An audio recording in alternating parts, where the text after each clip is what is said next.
గారు చక్కగా మనందరికీ అంతపరిచారు. ఇవాళ ఇంకా విశేషంగా లోలోతుల్లోకి తీసుకొని వెళ్ళి మనందరి హృదయంలో, శంకర్ల హృదయంలో ఉండేటటువంటి విష్ణు భక్తిని నింపబోతున్నారు అని చెబుతూ గురువుగారిని ప్రసంగం ఆరంభించవలసిందిగా కోరుతూ ఉన్నాను.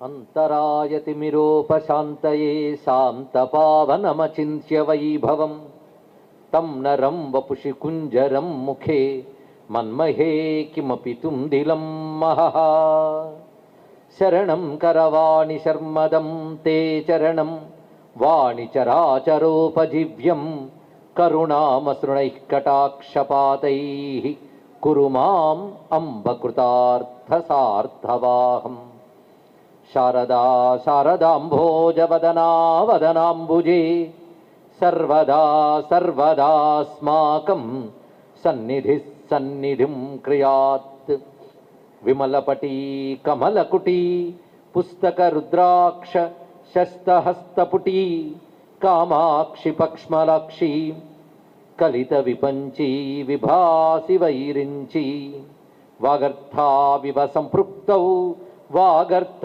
प्रतिपत्तये जगतः पितरौ वन्दे पार्वती परमेश्वरौ गुरवे सर्वलोकानां भिषजे भवरोगिणां निधये सर्वविद्यानां दक्षिणामूर्तये नमः।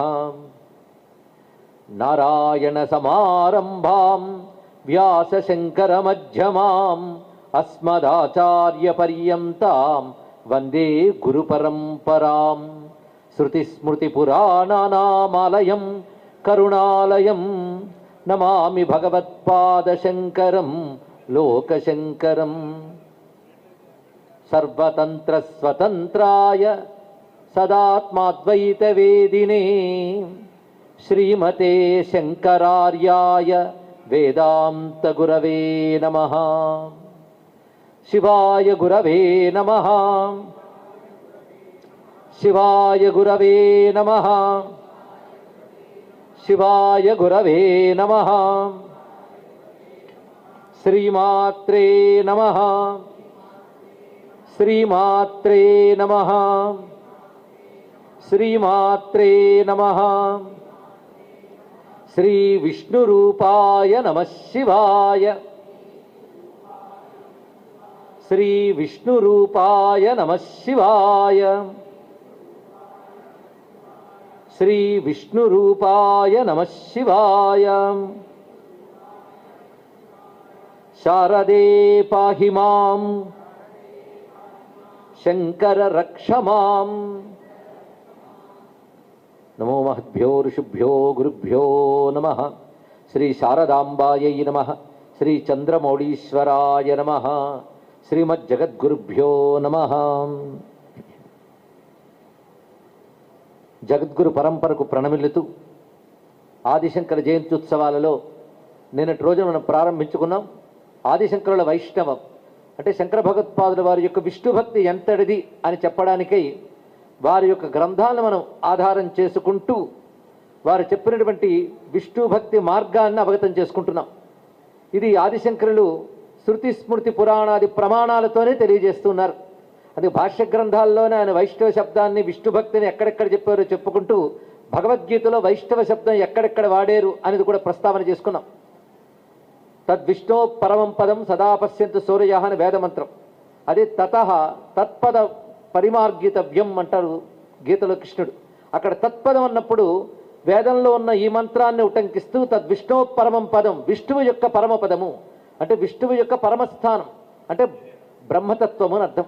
ఆ పరబ్రహ్మతత్వం అనగా విష్ణువే. ఆ విష్ణువుని పొందడానికి అన్వేషణ చేయాలి అంటే సాధన చేయాలి, ఇది కర్తవ్యం అన్నప్పుడు వైష్ణవ శబ్దాన్నే వాడారు భగవత్పాదుల వారు. కానీ వైష్ణవం అనేటువంటిది సర్వం విష్ణుమయం అనే భావన, విష్ణువు అనగా బ్రహ్మము యొక్క పేరుని తెలుసుకోవాలి. ఉన్నది ఒకటే పరమాత్మ, ఆ పరమాత్మకే విష్ణు అని పేరు. అలాంటి పరమాత్మ స్వరూపం వచ్చినప్పుడల్లా వైష్ణవం అని ఈశ్వర శబ్దానికి పర్యాయపదంగా వైష్ణవ శబ్దం వాడబడింది. ఆయన విష్ణుభక్తి భగవద్గీత రచనలోనే కనబడుతోంది. కృష్ణుడు అనగానే వాసుదేవుడు, పరబ్రహ్మ, సాక్షాత్ నారాయణుడు, విష్ణువు, సర్వాత్మకుడు అనే శబ్దాన్ని అనేక విధాలుగా ప్రయోగిస్తారు. అటువంటి వాసుదేవుడు చెప్పిన మాట కనుక భగవద్గీతను అంత ప్రేమగా ఆయన వ్యాఖ్యానం చేశారు. ఉపనిషత్ భాష్యాలు కూడా అనేక చోట్ల విష్ణుతత్వాన్ని ప్రకటిస్తూ ఉంటారు ఆయన. అంటే సాధకులు, భక్తులు ఎవరైతే ఉన్నారో వాళ్ళు భగవద్ అర్చన చేస్తారు, భగవన్ నామస్మరణ చేస్తారు. చాలామంది అనుకుంటారు అద్వైతము జ్ఞానము వచ్చేటప్పటికల్లా ఈ నామము, పూజలు, పునస్కారాలు ఇవి అక్కర్లేదు అనుకుంటుంటారు. ఇంకా వాడికి జ్ఞానం రాదు కానీ ముందు ఇవి మానేస్తూ ఉంటాడు. ఇలాంటి వాళ్ళని చూస్తూ ఉంటాం. ఇలాంటి వాళ్ళ గురించి స్మృతులు ఏం చెప్పాయంటే, జ్ఞానం వచ్చిందని భ్రాంతితో ఎవడు భగవద్ ఆరాధన మానివేస్తాడో, భగవన్ నామస్మరణ మానివేస్తాడో వాడు భ్రష్టుడు అని చెప్పారు. వాడు తెలుసుకున్న జ్ఞానం వాడికి పనికిరాదని కూడా తెలియజేశారు. అందుకే భగవత్పాదుల వారు జ్ఞాన ప్రతిష్టాపన ఎంత చేశారో భక్తిని కూడా అంత ప్రతిష్టాపన చేశారు. అదే సమగ్ర వైదిక ధర్మ ప్రతిష్టాత అనే మాటను మరొక్కసారి తెలుసుకోవాలి. కర్మ, ఉపాసన, జ్ఞానము ఈ మూడు ఒకదానితో ఒకటి ముడిపడి ఉంటాయి అని చెప్తూనే జ్ఞాని అయిన వాడు లోక సంగ్రహార్థం చేస్తాడు. జ్ఞానం కావాలనుకున్నవాడు అవే చేస్తాడు. ఏలోక పరలోకంలో సిద్ధి కావాలన్నా, పాపము నుంచి బయటపడాలన్నా భగవద్ ఆరాధన చేయవలసిందే. కానీ ఎలాగైనా భగవద్ ఆరాధన చాలా అవసరం. అందుకే భగవానులైనటువంటి శంకర భగవత్పాదుల వారు అనేక క్షేత్రాలు దర్శించారు, అనేక దేవతలను ఆరాధన చేశారు, ఆయా దేవతలపై స్తోత్రవంగమయాన్ని రచించారు. అన్నప్పుడు వారు సమగ్రంగా మన సనాతన ధర్మంలో చెప్పబడినటువంటి భక్తి, పూజ, నామము ఏవైతే ఉన్నాయో వాటన్నిటినీ ప్రతిష్ఠ చేశారు అని మనం తెలుసుకోవాలి. దీన్ని బట్టి ఆయన సమగ్రంగా హిందూ ధర్మానికి అంతరి కలిపి గురువు అని నమస్కారం చేసుకుందాం. కానీ హిందూ ధర్మంలో విష్ణు భక్తులైనా, శివభక్తులైనా, శక్తి భక్తులైనా, ఏ సంప్రదాయానికి చెందిన వారైనా అందరికీ ఉమ్మడిగా సమిష్టిగా గురువుని చెప్పుకోవాలంటే ఆదిశంకరులనే చెప్పుకోవాలని ప్రార్థన చేస్తూ, శంకర భగవత్పాదుల వారు ఇచ్చిన విష్ణువాంగ్మయం చెప్పాలంటే బహుకాలం పడుతుందండి. కానీ మనకి కేటాయించిన సమయాన్ని సద్వినియోగం చేసుకుంటూ కొన్ని విస్తారంగా, కొన్ని సంక్షేపంగా చెప్పుకునే ప్రయత్నం చేద్దాం. ప్రధానంగా ఎంచుకున్న గ్రంథం షట్పది స్తోత్రం, విష్ణు షట్పది. అంటే 6 శ్లోకాలే ఉంటాయి. ఈ 6 శ్లోకాలు దానికి షట్పది అని పేరు పెట్టారు. షట్పది అంటే 6 పాదాలు ఉన్నది అని అర్థం. 6 పాదాలు ఉన్నది అంటే అర్థం తుమ్మెద అని అర్థం. 9కి 6 కాళ్ళు ఉంటాయిట. అలాగే షట్పది అంటే 6 శ్లోకములు కలిసి ఒకటే భావం చెప్తుంది. అది విష్ణు పదాలని ఆశ్రయించడం. విష్ణు పదము అంటే పద్మంతో పోలుస్తారు కదా, విష్ణు పాద పద్మం. 9 పద్మాన్ని ఆశ్రయించినట్లు నేను ఈ 6 శ్లోకాలతో కూడిన అంతఃకరణంతో విష్ణు పాద పద్మాలను ఆశ్రయిస్తున్నాననే భావన ఇందులో చూపిస్తున్నారు ఇక్కడ. కానీ షట్పది అంత గొప్పది. పైగా 9 ఝంకారం ఎలా ఉంటుందో ఈ శ్లోకాల్లో ఉన్నటువంటి మంత్రశక్తి, నాదశక్తి కూడా అలాగే ఉంటుంది. అందుకే ప్రతివారు పారాయణ చేయదగ్గ స్తోత్రం అనడంలో సందేహం లేదు. కానీ భక్తి ఎలా ఉండాలని చెప్పే శాస్త్రం కూడా ఇదే. మహాత్ముల స్తోత్రాలన్నీ శాస్త్రాలే. అంటే భగవంతుని స్తుతి చేసేటువంటి విషయం మాత్రమే కాకుండా ఏ విధంగా భగవద్భక్తి కలిగి ఉండాలి, భాగవత మార్గం ఏమిటో చూపిస్తుంటారు. అలా నిన్న మనం ప్రారంభించుకున్నాం. అవినయమపనయ విష్ణు దమయ మన శమయ విషయ మృగతృష్ణాం భూతదయాం విస్తారయ తారయ సంసార సాగరత. ఇది ప్రథమ శ్లోకం. ఇందులో చెప్తున్నది ఏంటంటే, స్వామి నా అవినయాన్ని తొలగించు అని విష్ణు అని సంబోధనలో విష్ణువుగా చెప్తున్నారు ఇక్కడ. అంటే మొట్టమొదటి తొలగవలసింది అవినయం. వినయము, అవినయం. వినయం లేని దాన్ని అవినయం అంటారు. వినయం అనే మాట మనం అందరం వాడుతుంటాం లోకంలో. వినయం అంటే ఒక హంబుల్నెస్, ఒక వినమ్ర భావం అని అర్థం. అంటే వినమ్ర భావం దేనివల్ల ఏర్పడుతుందంటే సంస్కారం వల్ల ఏర్పడుతుంది. ఇక్కడ ఒక పశువు మన మీదకి వచ్చినప్పుడు ఒక పండితుడి మీదకి ఒకలాగా వెళుతుంది, పాముడి మీదకి ఒకేలా వెళుతుంది పశువు. అది ఎందుకంటే దానికి తెలియదు. కనుక వినమ్ర భావం అనేటువంటిది ఎవరి దగ్గర ఎలా ప్రవర్తించాలో తెలుస్తుంది. అది పశువుకు లేదు కదా. కానీ వినయ భావం లేనివాడు దేనితో సమానం మనకు తెలుస్తున్నది ఇక్కడ. కానీ వినమ్ర భావం అన్నప్పుడు ఇక్కడ అహంకార రాహిత్యము, గర్వాదులు లేని లక్షణము, ఇది చాలా ప్రధానం. ఇది భక్తికి అత్యంత ముఖ్యం, జ్ఞానానికి ఇంకా అవసరం. అది అహంకారం ఎంత అణగితే భగవత్తత్వం అంత అవగతమవుతూ ఉంటుంది. ఆ కారణం చేత నా అహంకారాన్ని తొలగించు అని ప్రార్థించిన ఒక భావం. ఇంకొక భావం ఏంటంటే వినయ శబ్దానికి శాస్త్రీయమైన ఒక అర్థం ఉన్నది. వినయము అంటే శిక్షణ. మన వినయనం అనే మాట వింటాం.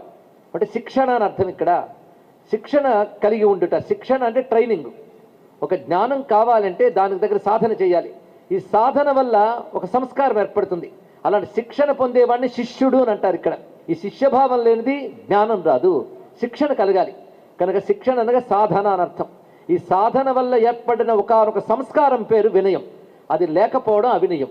కనుక అటువంటి సంస్కారము లేమితనం ఏదుందో నా దగ్గర దాన్ని తొలగించవయ్యా అని ప్రార్థన చేస్తున్నారు. దీన్ని బట్టి సాధకుడైన వాడు అవినయ లక్షణాన్ని తొలగించుకోవాలని మొదలు చెప్పారు.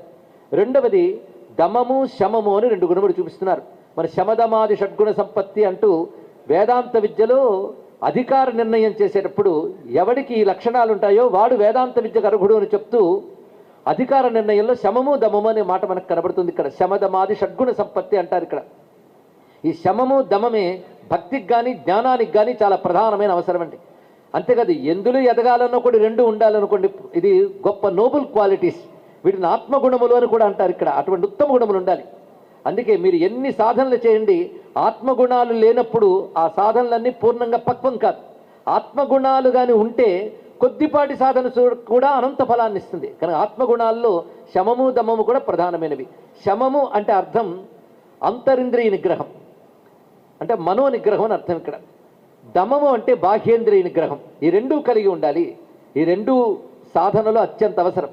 ఆ 2 కలిగి ఉండాలని చెప్పడానికే దమయ మనశ్శమయ విషయ మృగతృష్ణాం అని చెప్పారు ఇక్కడ. అంటే నా దమనం అంటే శరీర ఇంద్రియాలను నిగ్రహించడం, మనస్సును నియమించడం అనేది. మనస్సును దేని నుంచి నియమించాలి అంటే, దేని నుంచి మరల్చాలి అంటే విషయ మృగతృష్ణాం. ఒక్కొక్క మాటలో ఇంత బరువైన భావాన్ని చెప్తున్నారు శంకర భగవత్పాల్ వారు. విషయములనే ఎండమావుల నుంచి మనస్సుని మరల్చి నిగ్రహించవయ్యా అన్నారు. మనస్సుని ఇబ్బంది పెట్టేవి ఏంటంటే విషయాలే. విషయాలంటే శబ్ద స్పర్శ రూప రసగంధములు. ఇవి మనం ఇంద్రియాలతో అనుభవించే పదార్థాలు ఈ ప్రపంచంలో ఉంటాయి. వాటిని విషయములు అంటారు. ఈ విషయాలు మనస్సును లాగుతూ ఉంటాయి. మనస్సును లాగితే ఇంద్రియాలు సహకరిస్తుంటే మనస్సు వెంట ఇంద్రియాలు, ఇంద్రియాల వెంట మనస్సు. దేన్ని ముందు నిగ్రహించాలో మనకు తెలియదు నిజానికి. కానీ దేన్నో ముందు నిగ్రహించడం మొదలుపెట్టే కనుక శమము దమము. ముందు మనస్సుతో అనుకుంటేనే కదా బాహ్యేంద్రియాలు నిగ్రహిస్తావు. కనుక ముందు శమము అనే మాటనే చెప్పారు ఇక్కడ. దమమని కూడా ఎందుకు చెప్పారంటే, మనస్సు ఒక్కొక్కసారి పరిగెత్తిన బాహ్యేంద్రియాలు నిగ్రహిద్దామని కూర్చుంటాం కనీసం. అయితే మనస్సు ఎలా తిరిగినప్పటికీ ఇంద్రియాలను తిరగనివ్వలేదు కనుక కొంచెం నయమండి. ఒకరిని కొట్టాలనిపించింది మనస్సుకి, కానీ ఇంద్రియంతో కొట్టలేదు. అప్పుడు ఇంద్రియాన్ని నిగ్రహించుకున్నావా, మనస్సు నిగ్రహించేవా? ఇంద్రియాన్ని నిగ్రహించావు, మనస్సు మాత్రం కొట్టాలని అనుకుంటుంది. కానీ ఇంద్రియాన్ని నిగ్రహించడం వల్ల వాడు కొట్టడం అనే దుష్కర్మ జరగలేదు కదా. కనుక ముందు బాహ్యేంద్రియ నిగ్రహం చాలా అవసరం. అదే మనస్సు నిగ్రహించుకుందాం తర్వాత ఇంద్రియం చూద్దామంటే కష్టం అండి. ముందు బాహ్యేంద్రియ నిగ్రహణంతో మొదలు పెడతాలి. అదే దమము శమము అనే మాట కూడా కనిపిస్తుంది. అయితే విషయ మృగతృష్టాం అనే మాట చెప్పడంలో భగవత్పాదుల వారు అత్యద్భుతమైన విషయాన్ని చెప్పారు. విషయములు మృగతృష్టల వంటివి అన్నారు. అంటే విషయాలు ఆనందం కలిగిస్తాయి అనుకుని కదా వాటి కోసం మనం చెయ్యరాని పనులన్నీ చేస్తూ ఉంటాం. ఇంద్రియాలని మనస్సుల్ని విషయాల వైపు పరిగెత్తిస్తాం. ఎందుకంటే విషయాలు ఆనందం కలిగిస్తాయి అనే భావం మనకుండడం వల్ల. ఈ భావాన్ని ఏమంటారంటే భ్రాంతి అంటారయ్యా అన్నాడు ఇక్కడ. అంటే విషయములు ఎందు సుఖ భ్రాంతి ఉంది కానీ సుఖం లేదు. సుఖ భ్రాంతి ఉందని తెలిసేటప్పటికల్లా ఆ విషయాల వెంట పరిగెత్తి మనస్సు పాడైపోతుంది, ఇంద్రియాలు పాడైపోతాయి. అప్పటికి మనకు భ్రాంతి అని తెలుస్తుంది కానీ శాంతి మాత్రం ఉండదండి. ఆ స్థితి ఏర్పడుతుంది. ముందే తెలుసుకోవాలి ఈ విషయాన్ని. కనుక భ్రాంతి విషయములు ఎందు సుఖము భ్రాంతి అని చెప్పడానికి విషయములు ఎండమావుల వంటివి అని మాట చెప్పారు ఇక్కడ. అంటే విషయములు ఎండమావుల వలె సుఖ ఆభాసలే కానీ సుఖ స్వరూపాలు కాదు. సుఖం ఎవరు? విష్ణువే అసలైనటువంటి సుఖం. అది పొందాలంటే ఆభాస సుఖాల వైపు మనస్సుని ఇంద్రియాలని పరిగెత్తనివ్వకుండా ఆ ఆభాస సుఖములైనటువంటి విషయముల నుంచి మరల్చు అన్నారు. ఇక్కడ విషయములు అనే మాట గురించి కొంచెం ఆలోచిస్తే ప్రపంచంలో మనం అనుభవించే ప్రతి వస్తువు విషయమే. వినేది, చూసేది, తినేది అన్ని విషయములే కదా. దీన్ని బట్టి ప్రపంచమంతా విషయమే. విషయ ప్రపంచం అంటాం కానీ ప్రపంచమే విషయం. ఈ ప్రపంచం ఎలాంటిది? మృగతృష్టం వంటిది అన్నాడు. అంటే ఎండమావి వంటిది.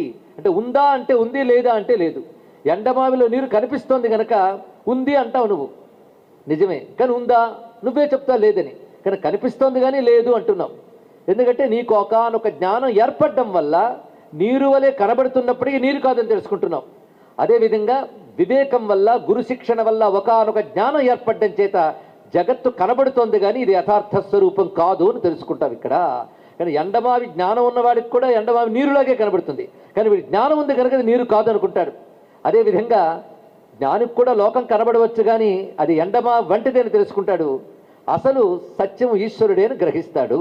అందుకే మృగతృష్ణం అనే మాటలో తాను చెప్పదలుచుకున్న జగన్మిథ్యాభావాన్ని చక్కగా ప్రతిపాదన చేశారు భగవత్పాదుల వారు.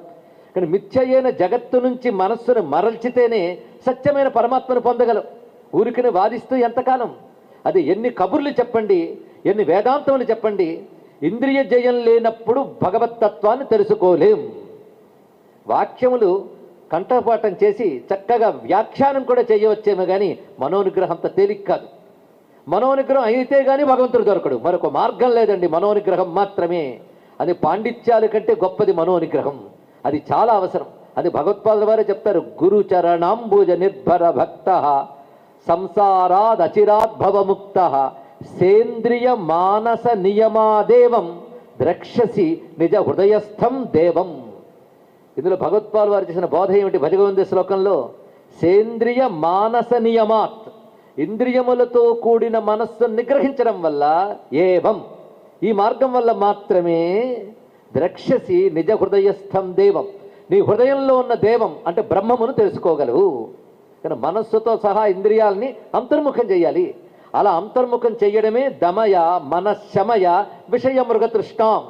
ఇందులో మరొక మాట చెప్పారు, అరే భగవంతుడు దొరకడం తర్వాత విషయం, విషయాల నుంచి వెనక్కి వెళ్ళమని ఎందుకు చెప్తావయ్యా? ఇంత అందంగా విషయాలు కనబడుతున్నాయంటే నాయన అవి మృగతృష్టులు కనుక వెనక్కి వెళ్ళమని చెప్తున్నాను అని చెప్పడం అందులో ఉన్న అందమైన భావం. అంటే ఇక్కడ ఇప్పటి వరకు వినయం కావాలి, శమము కావాలి, దమము కావాలి అని చెప్పారు. ఇక మూడవదైన విషయం గొప్పగా చెప్తున్నారు, భూతదయాం విస్తారయ. ఇది గొప్ప విషయం అండి. ఎందుకంటే భగవంతుడిని ఆశ్రయించు, ఇంద్రియాలు నిగ్రహించుకో, మంచి మాటలు అన్ని ధర్మాలు చెప్తాయి.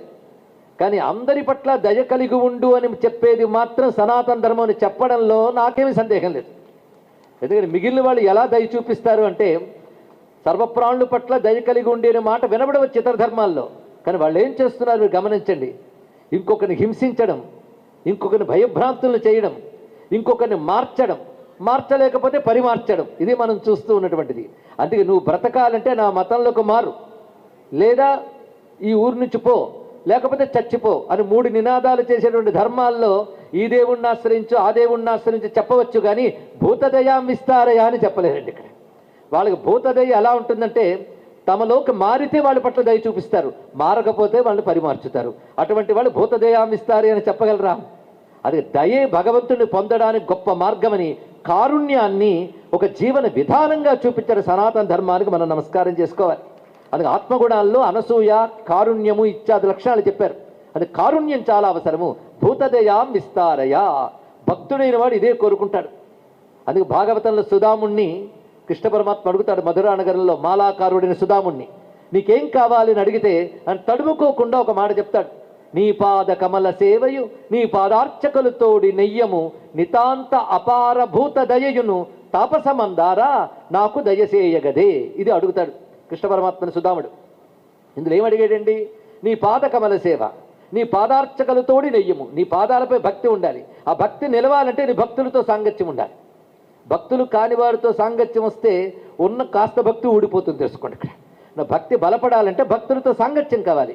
మూడవది ఏంటంటే నితాంత అపార భూతదయ, హద్దులేనటువంటి విస్తారమైనటువంటి భూతదయ. అపార భూతదయ అనే మాటే విస్తారయ అనే మాటలు ఇక్కడ కనబడుతుంది. అయితే మూలంలో అంటే భాగవతం సుఖయోగిందుడు చెప్పిన వ్యాస ప్రోక్త భాగవతంలో సుధాముడు చెప్పిన శ్లోకం మరింత విశేషంగా కనిపిస్తుంది. సోపి వవ్రే అచలాం భక్తిం తస్మిన్నేవ అఖిలాత్మని తద్భక్తేషు చ సౌహార్దం భూతేషు చ దయాంపరాం అని ఒక మాట చెప్పాడు ఇక్కడ. ఇందులో విశేషం ఏంటంటే సోపి వవ్రే అచలాం భక్తిం అఖిలాత్మని త్వయి అంటే పరమాత్మ యందు, ఏ పరమాత్మ? సర్వవ్యాపకుడైన పరమాత్మ యందు అచలమైన భక్తి కావాలి అన్నప్పుడు ఎంత ఉత్కృష్ట స్థితి అయిన భక్తి అందులో చెప్పబడింది. ఆ భక్తుల యందు స్నేహం, భూతదయ కావాలి. అందుకే భూతదయాం విస్తారయ అనేది భగవద్భక్తి మార్గంలో అత్యంత ప్రధానం. అంటే దయయు సత్యంబు లోనుగా తలుపడేని కలుగ నేటికి తల్లుల కడుపు చేటు అన్నట్లుగా భక్తి మార్గంలో వినయం అత్యంత ప్రధానం. అసలు అహంకారం అనగడమే భక్తి. ఆ భక్తికి ప్రధానంగా అవినయం అపనయ అని చెప్తూ మనస్సుని ఇంద్రియాలని కూడా నిగ్రహించాలి, విషయాల నుంచి మరల్చాలి, భూతదయ కలిగి ఉండాలి. ఎందువల్ల? తారయ సంసార సాగరత. 6 శ్లోకాలు జాగ్రత్తగా గమనించుదాం. ఈ తారయ సంసార సాగరత గుర్తుపెట్టుకుని తర్వాత శ్లోకంలో వెళ్ళాలి. సంసార సముద్రం నుంచి బయట పెట్టవయ్యా అంటే ఈ స్తోత్రం ఎందుకు చదవాలి అంటే సంసార సాగరం నుంచి బయటపడడానికి.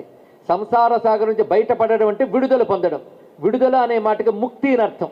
ముక్తి అంటే సంసార బంధం నుంచి బయటపడుటయే. ఆ ముక్తికై చేస్తున్న స్తోత్రం ఇది. అంటే భగవానుడు ముక్తి ప్రదాత, ఎంత అభీష్టదాతయో అంత ముక్తి ప్రదాత. ముక్తి నీకు అభీష్టమైతే ముక్తికి కావలసిన జ్ఞానాన్ని ఆయనే అనుగ్రహిస్తాడు. ఈశ్వరానుగ్రహాదేవ కదా. అది ఈశ్వర శరణాగతితోనే మనకి జ్ఞానాదులు లభిస్తాయి. అదే బ్రహ్మదేవుడికి కూడా జ్ఞానాన్ని ఎవడు ప్రకాశింపజేశాడో ఆయనే నా బుద్ధిని ప్రేరేపించుగా కానీ శరణు వేడాలి ముముక్షమైన వాడు అని ఉపనిషత్తే చెప్తుంది. అది యో బ్రహ్మాణం విదధాతి పూర్వం యో హి వేదాంశ్చ ప్రహిణోహి తస్మై తగుం హి దేవం ఆత్మబుద్ధి ప్రకాశం ముముక్షుర్వై శరణమహం ప్రపద్య అన్నారుగా. ముముక్షుర్వై మోక్షకాంక్ష కలిగిన నేను శరణు పెడుతున్నాను. అది బుద్ధికి జ్ఞానం వస్తే గానీ ముక్తి లేదు. బ్రహ్మదేవుడు 4 తలకాయలకి జ్ఞానం ఇచ్చిన భగవానుడు నాకు ముక్తికి హేతువైనటువంటి జ్ఞానాన్ని ప్రసాదించుగాక అని అడగాలి. అందుకే ఇక్కడ ముక్తికి హేతువైన స్తోత్రాన్ని మనకు రచించి ఇచ్చారు భగవత్పాదులు వారు. అందుకే తారయ సంసార సాగరత, సంసార సాగర్ నుంచి దాటించవయ్యా అనేది ఇక్కడ కోరుతున్నటువంటి ప్రార్థన. ఇక్కడ శమము దమము గురించి శంకరుడి అపరోక్షానుభూతిలో చెప్పిన ఒక వాక్యాన్ని గుర్తు తెచ్చుకుందాం. సదైవ వాసనాత్యాగ శమోయమితి శబ్దిత నిగ్రహో బాహ్యవృత్తీనాం దమయిత్యభిధీయతే. ఇక్కడ ఈ గంభీరమైన అర్థాన్ని స్వీకరించడం చాలా అవసరం. లౌకికంగా అంతరింద్రియ బహిరింద్రియ నిగ్రహం అని చెప్పినప్పటికీ అవంటే ఏమిటో స్వరూపాన్ని చెప్తున్నాడు. మనస్సులో వాసనారూపంగా ఉండకూడదండి. కొంతమంది బాహ్యంగా చాలా నిగ్రహించుకుంటారు, కానీ మనస్సులో మాత్రం అవి వాసనల రూపంలో ఉంటాయి. ఆ వాసనల్ని త్యజించడమే శమము అన్నారు. అంతఃకరణంలో వాసనారూపమైనటువంటి విషయములు ఏవైతే ఉన్నాయో వాటిని వదిలివేయడమే శమము. ఇక బాహ్యవృత్తీనాం, బాహ్య వృత్తులు అంటే ఇంద్రియముల యొక్క బాహ్యమైన వృత్తులు ఏవైతే ఉన్నాయో వాటిని నిగ్రహించిన దమము. ఈ దమము శమము ఇయ్యవయ్యా అని పరమేశ్వరుని ఎందుకు అడిగారు? అది మనం కదా తెచ్చుకోవాలి అంటే మనం తెచ్చుకోవాలన్నా ఈశ్వరానుగ్రహం ఉండవలసినదే. ఈశ్వరానుగ్రహం లేనిది సాధన కూడా జరగదు. సిద్ధి ఒక్కటే ఈశ్వరానుగ్రహం కాదు, సాధన కూడా ఈశ్వరానుగ్రహమే. అది సాధనలో కూడా భగవంతుని అనుగ్రహం కావాలండి. ఈ విషయాన్ని మనకి పురాణాదుల్లో ఒక అంశాన్ని ప్రస్తావన చేస్తారు. చర్చలు వ్యాసదేవుడే భగవద్ అనుగ్రహం లేనిది భక్తి లేదు, భక్తి లేనిది భగవద్ అనుగ్రహం లేదయ్యా అన్నాడు. ఇది చాలా చిక్కు కదండి. మరి భక్తి లేనిది భగవద్ అనుగ్రహం లేదన్నారంటే మనం అర్థం చేసుకోగలం, కానీ అనుగ్రహం లేనిది భక్తి లేదంటున్నారు కదా అంటే నిజమే చెప్పేది. ఎందుకంటే భగవద్ అనుగ్రహం కాస్తో కూస్తో ఉంటేనే భక్తి కలుగుతుంది. ఆ భక్తిని పెంచుకుంటూ వెళుతూ ఉంటే భగవద్ అనుగ్రహం దొరుకుతూ ఉంటుంది అన్నారు ఇక్కడ. అది భగవద్ అనుగ్రహం అర్థించాలి. అర్థించడంలో విశేషం ఏంటంటే నా ప్రయత్నం నేను చేస్తాను స్వామి, నీ అనుగ్రహం లేనిది ఈ ప్రయత్నంలో సఫలీకృతున్న కాలేనని అక్కడ నుంచే అహంకార రాహిత్యం చూపిస్తున్నారు. అంటే సాధనాపరమైన అహంకారం కూడా కూడదు అని చెప్పడం దీనిలో ఉన్నటువంటి ఉద్దేశం. కానీ నేను నిగ్రహించాను, నేను సాధించాను. ఒక ఆయన అన్నట్టు నేను కోపాన్ని ఎంత నిగ్రహించానో సుమా అన్నాడు. అవునా అండి అన్నాడు. నేను సందేహమా అన్నాడు. నిజమేనండి సందేహం అంటే ఏ మాత్రం తెలియదా అని కోపగించుకున్నట్టు అలా ఉంటుందండి ఇక్కడ. కనుక సాధనారూపమైన అహంకారం కూడా కష్టం అండి. అందుకే సాధకులైనటువంటి వాళ్ళు అనుక్షణం అహంకారం పట్ల అప్రమత్తంగా ఉండాలి. అది ఏ రూపంలో మింగుతుందో తెలియదు. గురువుగారిని అహంకారాన్ని జయించారండి అన్నాడు. అదో అహంకారాన్ని ఆయన అన్నట్టు గురువుగారు. కానీ అహంకారం చాలా ప్రమాదకారి. అందుకే ఆయనకే భారం అప్పచెప్తూ నీ ప్రయత్నం నువ్వు చేయాలి, ప్రయత్నం మానేయమని కాదు. అంటే ప్రయత్న దశలో కూడా ఈశ్వర స్పృహ, ఈశ్వరాశ్రయం అంత అవసరం అనే మాట ఇక్కడ భగవత్పాలు వారు చెప్తున్నారు. ఇక్కడ తర్వాత శ్లోకంలోకి ప్రవేశిస్తున్నాం. విశేషంగా పరమాత్మ యొక్క పాదపద్మాలను ఆశ్రయించాలి. ఈ వినయంతో, ఈ శమముతో, ఈ దమముతో భూతదయ కలిగిన చిత్తవృత్తి ఏదైతుందో ఆ చిత్తవృత్తిని ఏం చేయాలి? చిత్తాన్ని శుద్ధి చేసుకున్నావు, మంచిదే. శుద్ధమైన చిత్తాన్ని ఏం చేయాలి? ఏం చేయాలి? కొందరు అంటుంటారు నేను చాలా మంచివాడిని. మంచివాడు అయితే ఏం కావాలయ్యా? అటువంటి చిత్తం ఏం చేయాలంటే ఈశ్వర పాదపద్మాలను ఆశ్రయించాలి అన్నారు ఇక్కడ. ఎటువంటిది ఆ పాదపద్మం? ఒక్కసారి ధ్యానించు అన్నారు. ఎటువంటి పాదమది? దివ్యధుని మకరందే పరిమళ పరిభోగ సచ్చిదానందే శ్రీపతి పదారవిందే భవభయ ఖేదచ్చిదే వందే. వందే అంటే వందనము చేస్తున్నాను, నమస్కరిస్తున్నాను అని అర్థం. ఇక్కడ వందనము అన్నప్పుడు త్రికరణ శుద్ధిగా చేసేటువంటి నమస్కారాన్ని మనం వందనము అనాలి. త్రికరణాలతో నేను నమస్కరిస్తున్నాను. ఎవరికి? స్వామి యొక్క పాదపద్మాల యందు వందనం. ఇది ఎటువంటి పాదపద్మాలు అంటే పద్మానికి ఉండవలసిన లక్షణం ఏమిటంటే ఒకటి సౌకుమార్యం, సౌందర్యం. ఆ రెండు స్వామి పాదపద్మాల్లో కనబడుతూనే ఉన్నాయి. పరమ సుకుమారమైనటువంటివి, పరమ సుందరములైనవి.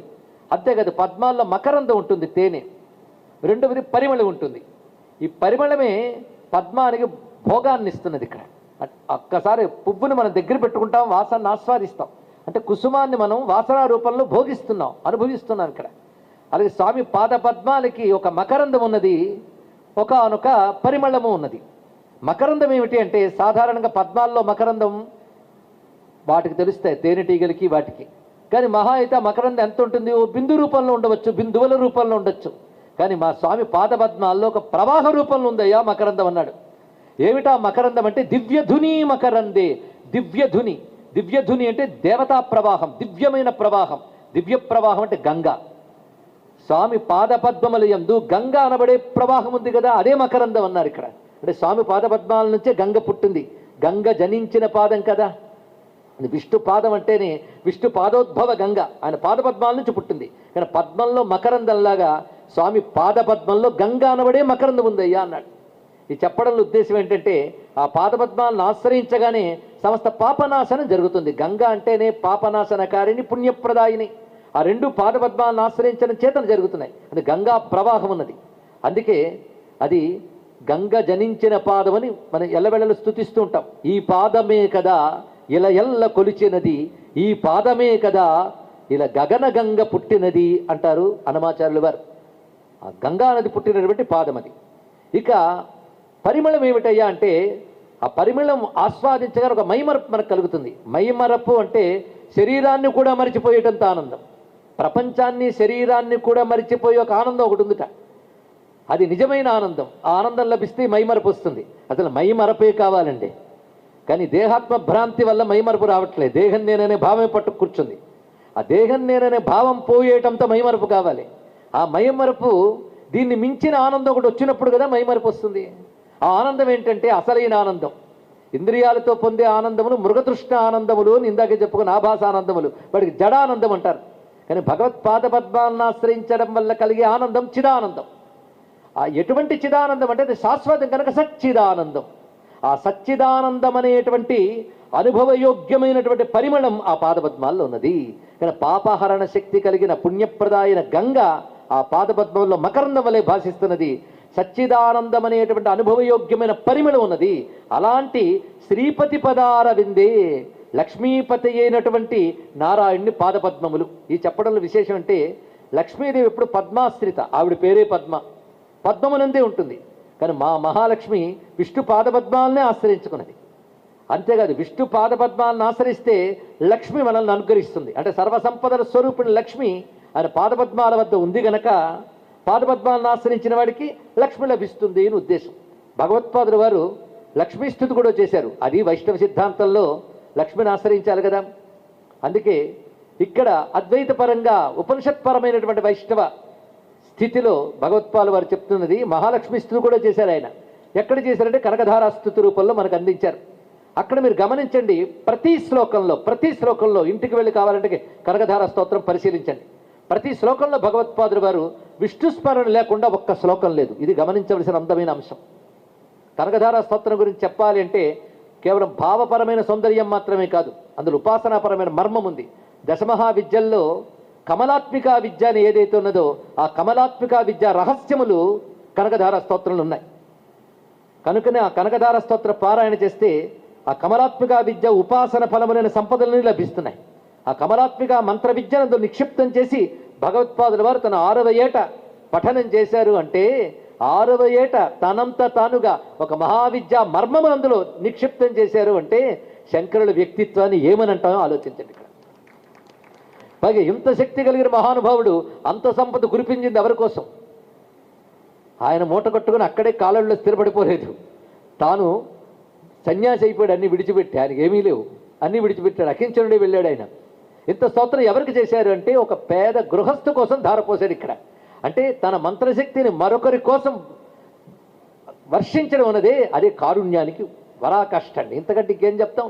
అందులో చెప్తున్న రంగం హరే పులక భూషణమాశ్రయంతి భృంగాంగనేవ ముకులాభరణం తమాలం అంగీకృతాకలి విభూతి రపాంగలీల మాంగళ్యదాస్తు మమ మంగళ దేవతాయా. అమ్మవారి యొక్క కంటి చూపుల వరుస నాకు మాంగళ్యమును ప్రసాదించుగాక. మొత్తం కనకధారా స్తోత్రంలో మరొక రహస్యం ఏంటంటే అమ్మవారి కనుచూపుల్నే వర్ణిస్తారు. మొత్తం పరిశీలించండి, కనుచూపులు. ఈ కనుచూపులే అమ్మ కళ్ళు తెరిచి చూస్తే సృష్టి స్థితి, కళ్ళు మూస్తే లయం, ఉన్మేష నిమిషోత్పన్న విపన్న భువనావళి. అదే సృష్టి స్థితి లయలు 3 ఏ కంటితో చేస్తుందో ఆ కన్ను అమ్మవారి. అది ఈక్షత్యాత్మిక శక్తి. అది అక్షి శబ్దం ద్వారా చెప్పబడుతున్నది. అది లక్ష్మి అనే మాటకే లక్ష్యతే దృశ్యతే విశ్వం స్నిగ్ధాదృష్ట్యాయయ అనిశం దేవీ భూతాశ్చ మహతి మహాలక్ష్మీ చ తం విదుహు అనే మాట చెప్తున్నారు ఇక్కడ. అది లక్ష్యతే, తన దృష్టితోనే జగత్తును రక్షిస్తోంది కదా, అమ్మ చూపులను వర్ణించారు. ఈక్షత్యాత్మక శక్తియే బిందువు నుంచి చివరికి చెప్పబడ్డటువంటి త్రైలోక్యమోహన చక్రం వరకు వికసించిన శ్రీ విద్యా స్వరూపం. ఆ శ్రీ విద్యా మర్మములు కనకధార స్తోత్రాలు ఉన్నాయని సూచనగా ఇప్పుడు చెప్పడం ఇక్కడ జరిగిందంటే శ్రీ విద్య శ్రీమాతయ్యే. లక్ష్మీనారాయణులన్నా శివశక్తులన్నా ఉపాసింపబడేటువంటి తత్వం మాత్రం ఒకటే. అద్వైతం ప్రకారంగా శక్తికి అధీనుడు శివుడు, శివునికి అధీనుడు శక్తి అని లేదు. శివశక్తులు ఒక్కటే, శక్తానికి భిన్నము కాదు. అందుకే పరాస్య శక్తి వివిధైవ శ్రూయతే స్వాభావికి జ్ఞానబల క్రియాచ. అందుకే లక్ష్మీనారాయణ స్మరణ చాలా విశేషమైన అంశం. ఇది చివరి వరకు చూపిస్తారు మీరు గమనించినట్లయితే. నేను మచ్చుకు ఒక్క శ్లోకంలో చూపించుకున్నాం. నమోస్తు నందాత్మజ వల్లభాయై, నమోస్తు శాంగాయుధ వల్లభాయై ఇత్యాది శ్లోకములు పరిశీలించండి. అందులో స్తుతింపబడ్డ అమ్మవారి ఎవరికి అంటే ముగ్గురమ్మల్లో ఒకరండి కాదంటాడు ఆయన. గిర్దేవతేతి గరుడధ్వజ సుందరీతి శాకంభరీతి శశిశేఖర వల్లభేతి సృష్టి స్థితి ప్రళయకేలు సంస్థితాయై తస్యై నమస్త్రిభువనైక గురోస్తరుణ్యై అని చెప్పడంలో లక్ష్మీ సరస్వతి దుర్గాది రూపములైన తల్లిని ఆయన అక్కడ స్తుతిస్తున్నారు. అంటే ఒకే శక్తి మూడైతే ఆ శక్తి ఎవరిది? ఆ పరమేశ్వరుడే బ్రహ్మ విష్ణు శివాత్మకుడు. కానీ విష్ణువు అనగా బ్రహ్మ విష్ణు శివాత్మకుడైన విష్ణువుని స్తుతిస్తున్నారు. అంటే మనం విష్ణువుని స్తుతిస్తూ శివుణ్ణి నిందించామంటే శివరూపంలో విష్ణువుని నిందించినట్టే. ఇది ప్రతి విష్ణు భక్తులు తెలుసుకోవాల్సినది. అలాగే శివభక్తులు మరి చెప్పి విష్ణువు నిందిస్తే విష్ణు రూపంలో శివుణ్ణి నిందించినట్లయినా శివభక్తులు తెలుసుకోవాల్సినదే.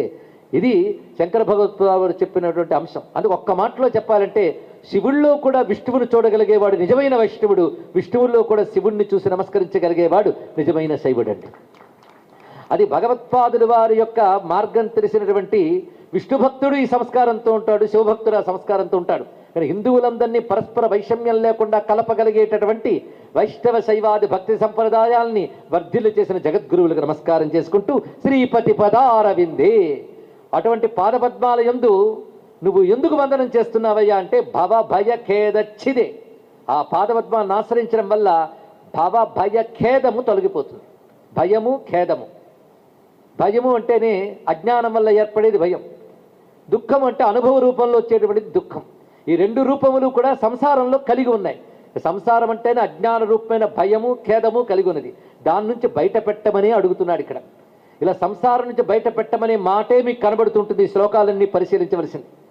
ముక్తి అనేది ఈ సంసారంలో లేదు కనుక స్వామి ఈ సంసారంలో ఈ కష్టం వచ్చింది, దీన్ని తొలగించి ఆ సుఖం ఇవ్వని మన ఈ సంసారం నుంచి సుఖాన్ని ఏరుకున్నామనుకోండి మరొక భ్రాంతిని ఏరుకోవడమే, మృగతృష్టిని ఏరుకోవడమే తెలుసుకోండి.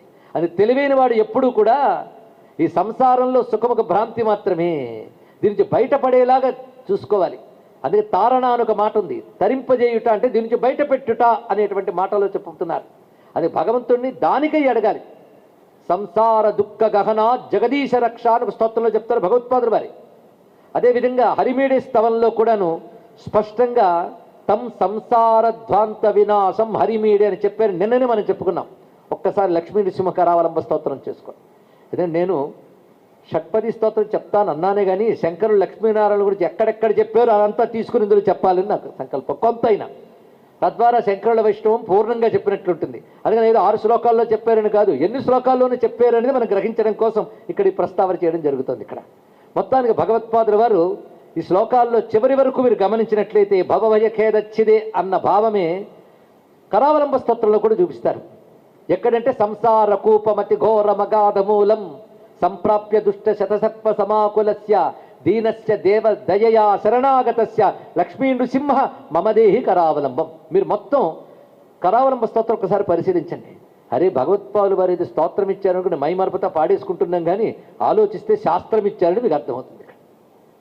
ఎందుకంటే మోక్షం కావాలి అంటే ఇక్కడ మోక్షంలో ఉన్న ఆనందం ఏదో లేదని కదా అది కావాలనుకుంటున్నాం. అదే ఇక్కడుంటే కావాలని ఎవడని అనుకుంటాడా? ఇంతకంటే అది గొప్పది కనుక అది కావాలనుకుంటున్నాం. ఆ గొప్పతనం తెలియాలంటే దీని తక్కువతనం తెలియాలి, అప్పుడు తొందరతనం పెరుగుతుంది. అది కావాలనేటువంటి తాపత్రయం. అది సంసారం అనేటువంటి కోపం నుంచి బయట పెట్టవయ్యా నరసింహ అన్నారు. ఇక్కడ ఎలా బయట పెట్టాలి అంటే నీ చెయ్యి పెట్టి పైకి లాగు అన్నాడు. నిజానికి కనకధారా స్తోత్రం కమలాత్మిక మంత్రానికి వ్యాఖ్యానమైతే నృసింహ అనుష్ఠుభ మంత్రం ఏదైతే 32 అక్షరాల మహామంత్రం ఉందో దానికి వ్యాఖ్యానమే లక్ష్మీ నృసింహ కరావలంబ స్తోత్రం. ఒక్కొక్క స్తోత్రం ఒక మంత్ర విద్య యొక్క వ్యాఖ్యానం. అందుకే భగవత్పాదులు వారి స్తోత్రం పఠనం చేస్తే మనకు తెలియకుండానే మహిమలు కలగడానికి కారణం అందులో ఉన్న మంత్రశక్తి అండి. ఇక్కడ ఆ మంత్రశక్తి మొత్తం అందులో ఉంది. ఉగ్ర వీర మహావిష్ణు మంత్రం సదస్సులో చెప్పరాదంటారు కనుక నేను మూల మంత్రాలు బీజాక్షర సభలో చెప్పను. కానీ ఉగ్రం వీరం మహావిష్ణు అనుగ్రుడు. ఉగ్రుడు అంటే భీకరుడు అని అర్థం కాదు, అన్నిటిని మించిన వాడు అర్థం. ఉత్గ్రసతి ఇది ఉగ్రహ, పైకి లాగువాడు అర్థం. పైకి లాగడం అంటే అర్థం ఏంటి? కింద కూరుకుపోయిన వాడు పైకి లాగాలి. పైకి లాగాలంటే ముందు వాడు పైన ఉండాలి. ముందు పైన ఉన్నవాడే పైకి లాగగలడు. అదే సంసారం అంటని వాడు కూడా పైన ఉన్నాడు. పైగా పైన ఉన్నవాడు పైకి లాగగలడు. ఈ లాగే క్రమంలో తాను కింద పడిపోను ధైర్యం ఉన్నవాడే పైకి లాగగలడు. అది ఒకటి ఉన్నది కదా. అదే వీళ్ళు లాగపోతే ఆయన పడిపోయాడండి అని ఉండకూడదు. కానీ ఆయన కింద పడ్డు అలాంటి వాడు కావాలి. అందుకే ఆయన జారడు, ఇంకొని జారనివ్వడు. దీన్ని అచ్యుత అంటారు. అచ్యుతుడు అంటే జారడు, జారనివ్వడు. జారని స్థితిలో ఉంటాడు, తన స్థితిలో తాను ఉంటాడు, బ్రహ్మమై ఉంటాడు. తాను ఎవరిని పట్టుకున్నాడో అని బ్రహ్మముగా చేర్చుతాడు. తాను ఒడ్డునుంటాడు, తాను చెయ్యిచ్చిన వాడిని ఒడ్డుకు చేర్చుతాడు. ఉత్గ్రసతి, ఆ గ్రసతి అనే లక్షణమే కరావలంబం అనే మాటలో చక్కగా భగవత్పాల్ వారు చెప్పారు. అక్కడ కూడా 10 శ్లోకాలు వరుసగా సంసార సంసార సంసార అంటూ సంసార స్వరూపాన్ని వర్ణిస్తారండి. ఇక్కడ ఒకసారి కోపంతో పోలుస్తారు, ఇంకోసారి భయంకరమైన సర్పంతో పోలుస్తారు, మరొకసారి భయంకరమైన అరణ్యంతో పోలుస్తారు, మరొకసారి సముద్రంతో పోలుస్తారు. ఇన్ని పోలికలు ఎందుకంటే సంసారం యొక్క అసలు స్వరూపం తెలుసుకోవడానికి. మనం ఉన్నదాని అసలు స్వరూపం తెలుసుకుంటే పొందవలసిన దాని స్వరూపంపై తర్వాత గ్రహించవచ్చు. అందుకే భగవత్పాలు వారు దీని నుంచి బయట పెట్టమని పరమాత్మను ఆశ్రయిస్తున్నారు. ఎందుకంటే ఆయన అనుగ్రహం లేనిది దీని నుంచి బయటపడలేం. నియంతటి నువ్వు కర్మతోనో మరొక దానితోనో బయటపడగలను అంటే అహంకారం అయ్యాది. ఇక్కడ ఆయన ఆశ్రయించే బయటపడాలి. అందుకే భగవదాశ్రయం అత్యంత అవసరమని భగవత్పాలు వారు ప్రతి చోట చెప్తున్నారు.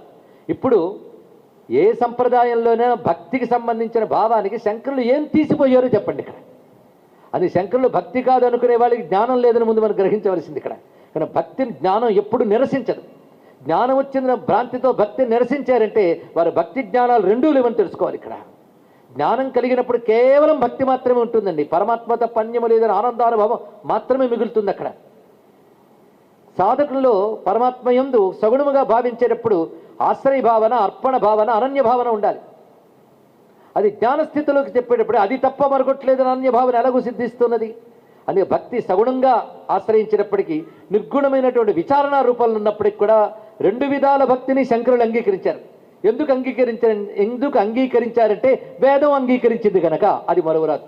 అదే భగవత్పాదుల వారు ఎప్పుడు ఆరాధనలో చెప్పబడే పూజలకు కానీ భగవంతుని నామరూపాలకు కానీ విరోధి కారు. ఇది ప్రతి వారు తెలుసుకోవాల్సింది. చాలామంది అనుకుంటారు అద్వైతంలో లేదా శంకరుల మార్గంలో నిరాకారము నిర్గుణమే ప్రధానమని చెప్తారు, కానీ సాకారము సగుణము ప్రధానమని చెప్పరు అని ఒక విషయం ఉందండి. అది తెలుసుకుని చాలామందికి అద్వైతం అనగానే ఒక భయం, శంకరులు అనగానే మరో భయం. వీళ్ళిద్దరికీ కూడా అది సరిగ్గా చదవలేదని తెలుసుకోవాలి. ఇక్కడ చదివితే మాత్రం భగవత్పాద వారి సూత్ర భాష్యాల్లో కూడా ఇటువంటి భక్తిని ఎంత సమర్థించారో తెలుస్తుంది. ఇక్కడ నాయన అద్వైతం అనేది పరమార్థ దశలో, అది పొందే వరకు సాధనలో సగుణ సాకారమైన భగవంతుణ్ణి ఆశ్రయించాలి, నమస్కరించాలి. వాడి ప్రస్తావన వస్తే 2 చేతులు జోడించాలి. నీలో జీవభావం పోయే వరకు కూడా ఈశ్వరాశ్రయం చాలా అవసరం ఇక్కడ అని చెప్తూనున్నారు. అలా ఈశ్వరుని ఆశ్రయించకపోతే, జ్ఞాన భ్రాంతితో ఈశ్వరుని ఆశ్రయించకపోతే అహంకారం పెరిగిపోతుంది. అది తొలగించుకోవాలి కదా. అందుకే భగవత్పాదుల వారి సూత్ర భాష్యంలోనే స్యాత్ పరమేశ్వరస్యాపి ఇచ్ఛావశాత్ మాయామయం రూపం సాధకానుగ్రహార్థం అని సూత్ర భాష్యంలో చెప్తున్నారు. ఇక్కడ భగవానుడు పరమేశ్వరుడు అయినప్పటికీ తన ఇచ్ఛతో, ఇచ్ఛావశాత్ తన ఇచ్ఛతో తన అధీనమైన మాయాశక్తి ద్వారా సాధకానుగ్రహార్థం ఇచ్ఛామయం లేదా మాయామయం రూపం, ఆ మాయాశక్తితో తాను ఒక దివ్య రూపాన్ని స్వీకరిస్తాడు. ఎందుకంటే సాధకులను అనుగ్రహించడం కోసం. సాధకులను అనుగ్రహించడానికి తాను రూపాన్ని స్వీకరిస్తున్నప్పుడు ఆ రూపం ఆయనదేగా. అంటే ఏది నిర్గుణము అవ్యక్తం అని చెప్పబడుతుందో అదే మనల్ని అనుగ్రహించడం కోసం సగుణమై సాకారమై కనబడినప్పుడు దాన్ని నమస్కరించాలి, పూజించాలనే భగవత్పాదుల వారి సిద్ధాంతం సూత్ర భాష్యంలో చెప్తున్నారు. ఇప్పుడు అటువంటప్పుడు ఆయన సగుణ సాకార స్వరూపానికి ఎలా విరోధవుతారు? ఆ కారణం చేతన ఆయన విష్ణు పాదాది కేశాంత స్తుతి అని ఒక అద్భుతమైన స్తోత్రాన్ని రచించారండి. అందులో విష్ణువు యొక్క పాదముల నుంచి కేశముల వరకు శ్రద్ధర వృత్తములతో అద్భుతమైన ఛందస్సుతో రచించారు. కావ్యం అది, మామూలు చిన్న స్తోత్రం కాదు. అది చెప్పుకోవాలంటే కొన్ని రోజులు దానికి కేటాయించాలి. నిజంగా విష్ణు రూపచింతన చేసేటువంటి విష్ణు భక్తులకి అంతకు మించినటువంటి ఆనందానుభూతి ఇవ్వగలిగిన స్తోత్రం ఎక్కడా లేదు. అందుకే పరమ ప్రేమతో భగవద్రూప వర్ణన చేసిన వారిలో శంకర భగవత్పాదుల వారి తర్వాతనే ఎవరినైనా వర్ణించుకోవాలి. అందులో చక్రంపై ఒక శ్లోకం, శంఖంపై ఒక శ్లోకం, కౌమోదికపై ఒక శ్లోకం, శార్ంగధనువుపై ఒక శ్లోకం, వీటితో ప్రారంభిస్తారు. ఆయన శంఖస్థుతితో ప్రారంభిస్తారు. అంటే భగవత్పాదుల వారు విష్ణు భగవాను యొక్క స్వరూపాన్ని ఎంత అందంగా వర్ణించారు. చక్రం సదాహం శరణం ప్రపజ్యే, శంఖం సదాహం శరణం ప్రపజ్యే అంటూ సుదర్శన పాంచజన్య కౌమోదికి నందక సార్ంగాది ఆయుధములను శరణం వేడడం ఉన్నదే భగవత్పాదుల వారు అత్యద్భుతంగా ప్రతిపాదన చేశారు.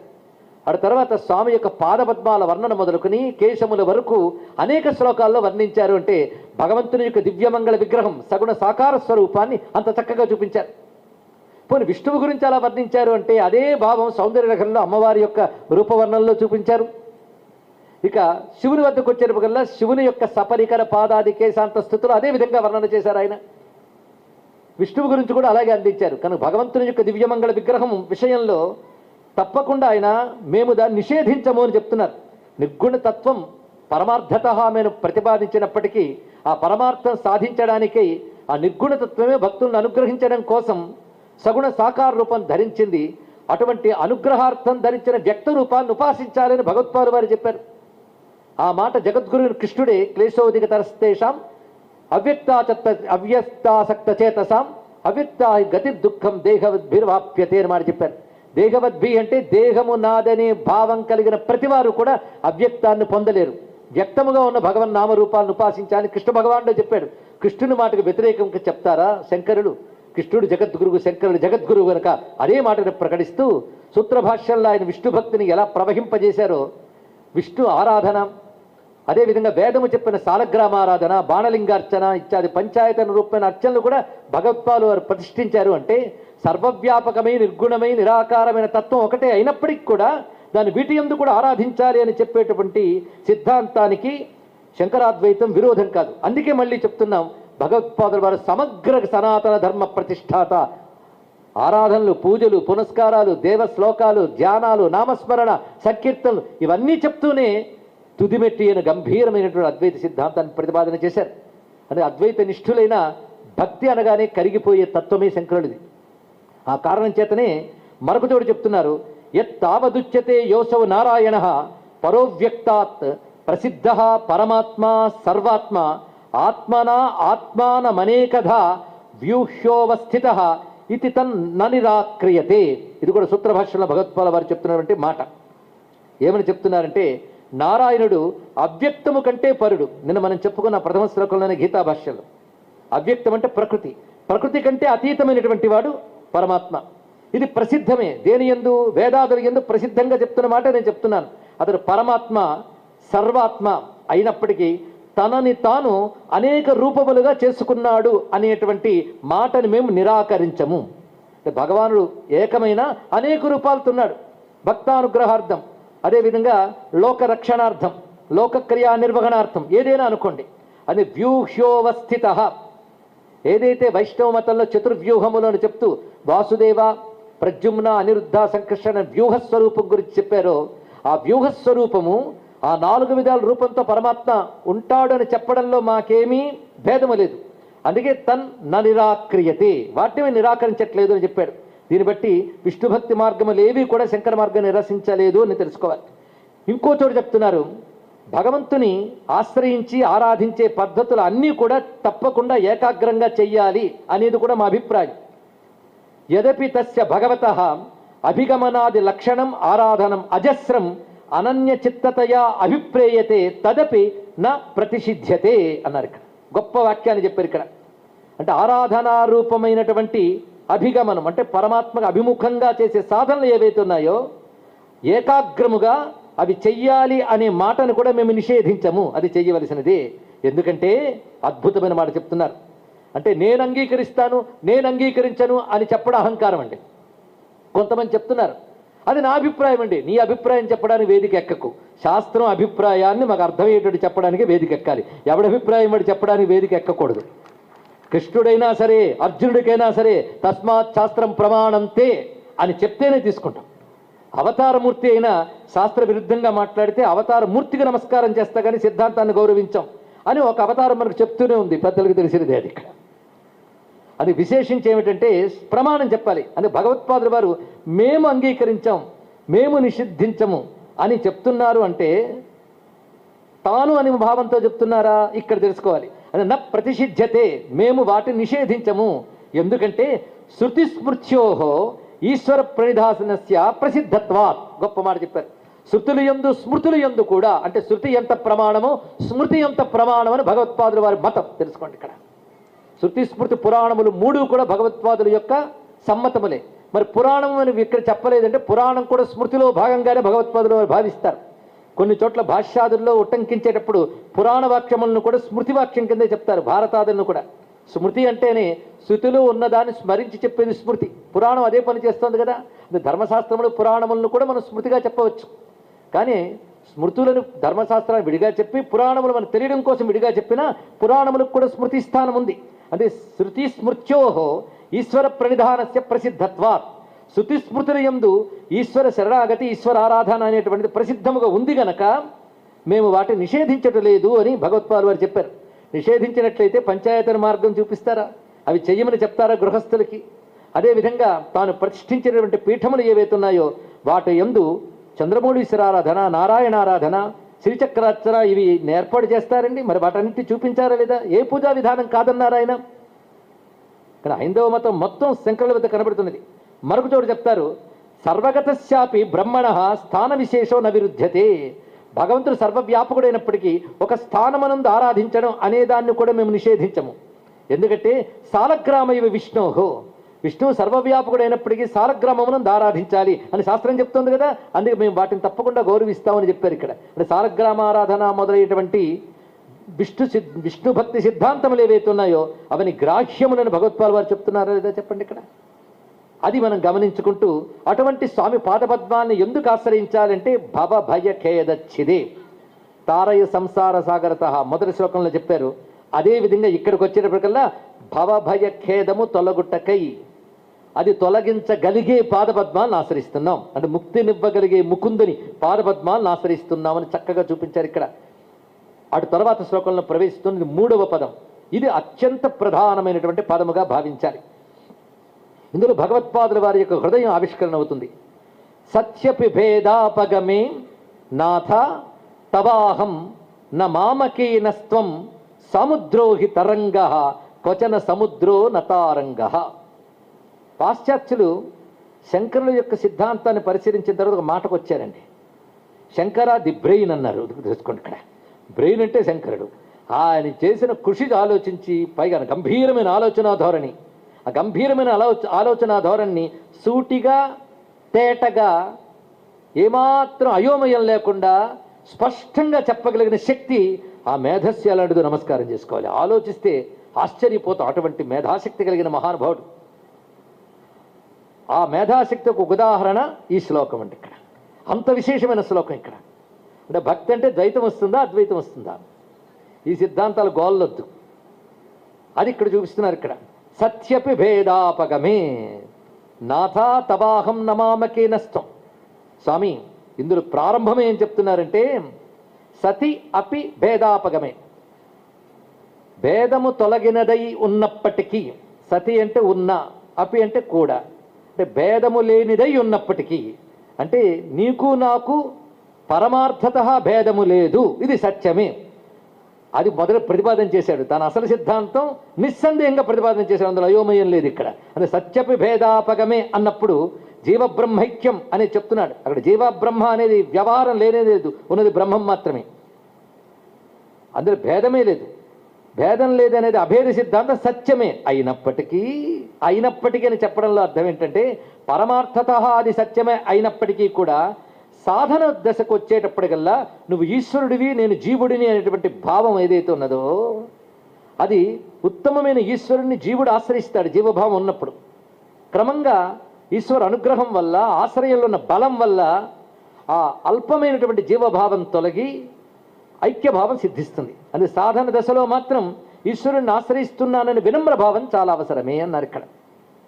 దీన్ని నైత్యానుసంధానం ఇత్యాది ప్రక్రియల్లో భక్తి సిద్ధాంతాలు కూడా ప్రతిపాదన చేస్తున్నాయి. మన అల్పత్వాన్ని భగవంతుని ముందు అంగీకరించాలి. అది పొందే వరకు ఆయన సర్వజ్ఞుడు, మనం కించిజ్ఞులం. అల్పజ్ఞులు ఆయన సర్వజ్ఞుడు. సర్వజ్ఞుడు సృష్టిస్థలకారకుడు ఈశ్వరుని నిరసిస్తే అది నాస్తికం అయిపోతుంది. కానీ వేదాంతం నాస్తికం కాదు, అది తెలుసుకోండి, ఇది ఆస్తికమే. అని భగవంతుని ఈశ్వరుని ఆశ్రయిస్తాం. అయితే ఈశ్వరుడికి జీవుడికి పరమార్థత భేదం లేదనేది సత్యమే. కానీ నాథ తవ అహం నా మామకీనస్తం, నేను నీవాడను, నువ్వు నావాడి అనడానికి లేదయ్యా అన్నాడు. అంటే నువ్వు అపరిమితుడివి, నేను ఉపాధి దృష్టితో చూసినప్పుడు పరిమితుడిని. ఈ మాట అండర్లైన్ చేసుకోవాలి, ఉపాధి దృష్టితో అని. ఇది చాలా ప్రధానమైన అర్థం. ఎందుకంటే ఎంత కాదన్నా దేహం నేననే భావం తొలగుదండి.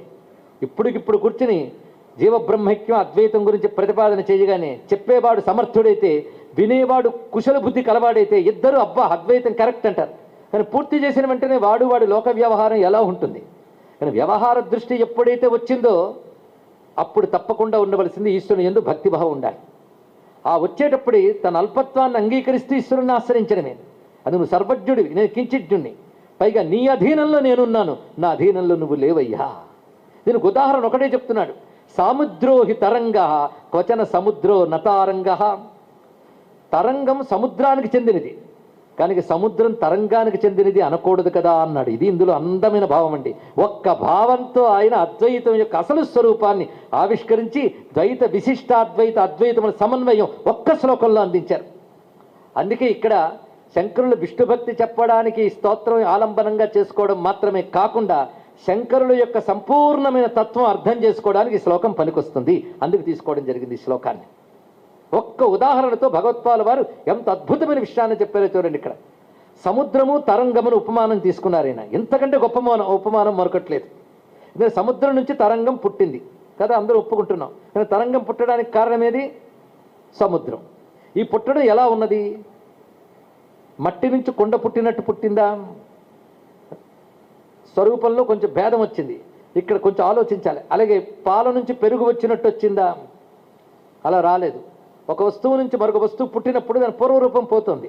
ఇది అలా కాదు, ఆ పూర్వరూపం అలాగే ఉంటుంది, అందులో తరంగాలు పుడుతున్నాయి. ఇది ఒక్కటి ఆలోచించమన్నాడు. ఇప్పుడు తరంగం చిన్నది, సముద్రం పెద్దది. మీరు మాట్లాడేటప్పుడు సముద్రం యొక్క తరంగం అంటారు, కానీ తరంగం యొక్క సముద్రం అంటారు ఎవడైనా? సముద్రం యొక్క తరంగం అంటాం, కానీ తరంగం యొక్క సముద్రాన్ని ఎవడు అండు. ఎందుకంటే తరంగం లేకపోయినా సముద్రం ఉంటుంది, కానీ సముద్రం లేకపోతే తరంగం లేదు. పైగా తరంగం ఉనికి పరిమితి కలిగినది, ఉంటుంది, కాసేపు పోతుంది. కానీ సముద్రం ఉనికి శాశ్వతం. శాశ్వతం అంటే సద్రూపమైనటువంటిది, ఎప్పుడూ ఉన్నదే దాని యొక్క స్వరూపం. మరి తరంగాలంటే దాని ఎందుకు కలుగుతున్నాయి? కానీ పరమాత్మ అనే సముద్రంలో ఈ జీవులు జగత్తు అనేది ఎలా ఏర్పడుతుందంటే తరంగముల వలె కలుగుతున్నాయి. ఒక్కడి చాలండి ఇక్కడ. కానీ జీవ జగత్ పరమాత్మల సంబంధం ఎలాంటిది అంటే తరంగాలకి సముద్రాలకు ఉన్న సంబంధం లాంటిది. అద్భుతమైన ఉపమానం చెప్పాడు. దీనితో మీరు ఎంతైనా అన్వయించుకోవచ్చు. ఇక్కడ ఎన్ని కెరటాలు అన్నాడు ఒక ఆయన, ఎంత సముద్రమో అన్నాడు ఒక ఆయన. ఇందులో ఏది సత్యం? రెండూ సత్యాలే. ఎన్నో కెరటాలు అన్నాం, కానీ ఎన్ని కెరటాలన్నా సముద్రం ఒకటే. ఎందుకంటే కెరటాల్లో ఉన్న వస్తువేది చెప్పండి? సముద్ర జలమే. సముద్రంలో ఉన్నదేది? జలమే. అందుకని కెరటాల్లో మరో వస్తువు ఉందా? కెరటంలో పొట్టిది, పొడుగుది, ఎక్కువసేపు ఉంది, తక్కువసేపు ఉంది అనేది పరిమితి భావం కేవలం కెరటం అనే ఉపాధి వల్ల ఏర్పడింది. కానీ జలం పొడుగు పొట్టి జలానుకున్నాయా? ఇదొక్కటి ఆలోచిస్తే చాలు.